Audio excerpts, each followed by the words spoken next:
How to change iPhone keyboard. Hello guys, this is Atticus and welcome back to Bite-Sized Learning. Today's video is about how you can change iPhone's keyboard. So before we begin, if you guys are new to our channel, head down below and hit the subscribe button so you don't miss out on our future videos.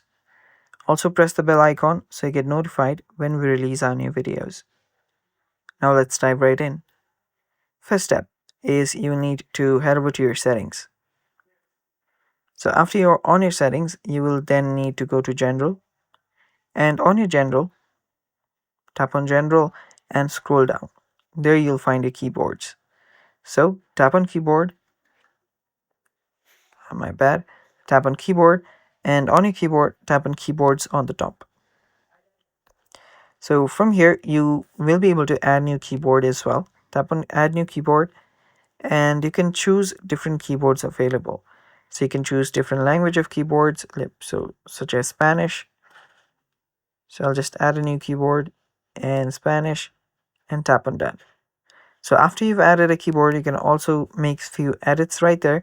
You can see that you can change it to one-handed keyboard. You can make it left or right. It's completely up to you.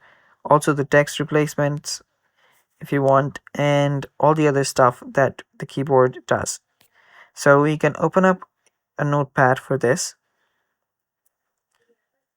And right here you can see that your keyboard, if you long press on the icon right here, you can see different keyboards available. So if you choose Spanish, you can start writing and typing in Spanish.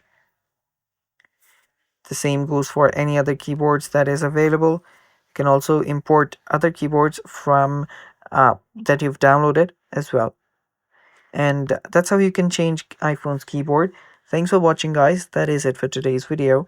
Thanks for watching. If you're new, don't forget to subscribe, and if you found it helpful, leave a like down below. Thanks for watching. Bye bye.